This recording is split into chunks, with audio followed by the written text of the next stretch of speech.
Mesdames et messieurs, bienvenue à 1 heure d'ici. Aujourd'hui, on va parler d'un autre honneur pour le Royal Champêtre, de Château-Richer qui salue l'engagement de ses pompiers et également le succès de la continuité pour Alliance Affaires Côte-de-Beaupré.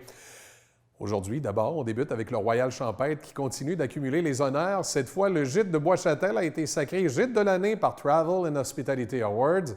Les détails avec la propriétaire de l'établissement, Brigitte Bélanger. Travel Hospitality Awards en Angleterre ont décidé de m'octroyer un double cristal cette année pour 2019, comme on s'était parlé sur la qualité du service client dans sa globalité. Mais ce qui s'est rajouté à mon titre cette année, c'est au niveau de la gestion de l'entreprise en tant que femme, en travailleur autonome, ici dans la Côte-de-Beaupré, mais au niveau canadien. Donc, c'est vraiment une très grande fierté parce qu'on y met beaucoup d'efforts, beaucoup de temps, d'énergie, mais on aime ce qu'on fait au quotidien. Donc, je pense que ça reflète aussi le fait qu'ils voulaient m'octroyer pour m'encourager, premièrement, et la satisfaction client était le but principal du cristal.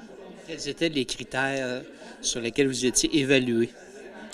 Les critères d'évaluation sont rendus très vastes, détaillés.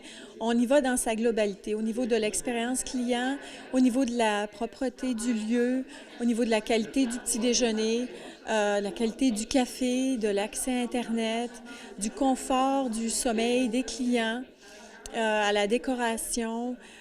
Donc, tout y passe vraiment. Là, aujourd'hui, on cherche vraiment à satisfaire le client et le client a son droit de parole. Et c'est ce qui nous motive aussi, pour s'auto-évaluer. Et ça, c'est important pour jamais être à l'écoute.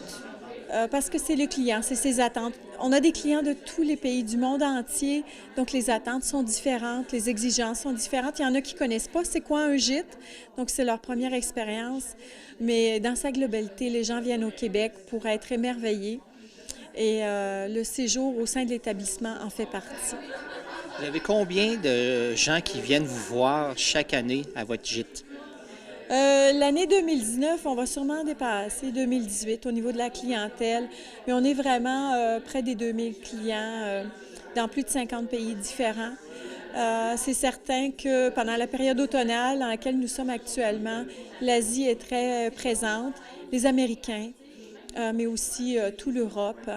Des nouveaux pays, j'ai eu l'Autriche récemment, la Russie, l'Australie, le Brésil vient surtout l'hiver, ils viennent voir la neige.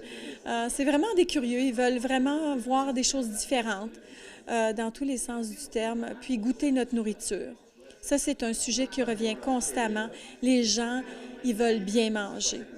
Ils veulent goûter nos fromages, goûter notre vin de glace, goûter nos fruits, nos légumes, les soupes. Les gens viennent manger dans les restaurants pour manger tous nos potages. Actuellement, c'est les autocueillettes. Les gens ne reviennent pas qu'on mange des fraises l'automne au Québec. Donc, c'est vraiment des petits plaisirs comme ça. Puis le sirop de cassis aussi, de l'île d'Orléans. Les gens partent avec le sourire, puis notre sirop d'érable, bien entendu. Au niveau des attraits touristiques, lorsque les gens viennent vous voir ici pour demeurer quelques jours, qu'est-ce qu'ils veulent voir? La végétation. Bon, c'est sûr que l'automne, c'est les couleurs. Ça fait rêver les gens, soit en hydravion, soit en faisant l'excursion, en allant aux baleines ou juste marcher dans la forêt. Les gens viennent se ressourcer, se reposer, mais ils veulent parler avec les gens. Donc, ils vont marcher. C'est vrai qu'ils viennent dans un gîte, premièrement, pour parler avec des gens de la région, pour connaître leur point de vue, mais on parle de tout. On parle de politique, on parle de culture, on parle des écoles. Il y a beaucoup de fermiers également étrangers qui viennent, qui veulent rencontrer les autres fermiers de la région. Ils veulent savoir qu'est-ce qu'on cultive. Les gens sont vraiment curieux à tous les niveaux. La culture aussi est très importante. Nos musées à Québec sont très appréciés, mais aussi tout ce qui est de l'histoire de la route de la Nouvelle-France sur laquelle nous sommes situés sur l'avenue Royale, toutes les petites galeries d'art. Les gens prennent le temps vraiment de s'arrêter et d'apprécier notre art et on a de quoi être fiers. Une fois que vous avez reçu ce prix-là, qu'est-ce qui s'en vient au niveau du Royal Champêtre? Il y a beaucoup de projets qui se préparent. Encore au niveau culturel, 2020 va être une année vraiment de fierté, de célébration, pas seulement pour les touristes, mais pour la population, parce que le centenaire de Bois-Châtel, c'est quelque chose. Mais pour l'ensemble de la Côte-de-Beaupré, on a vraiment un mouvement autant sportif avec la Coupe du monde qu'on a eue récemment cette année.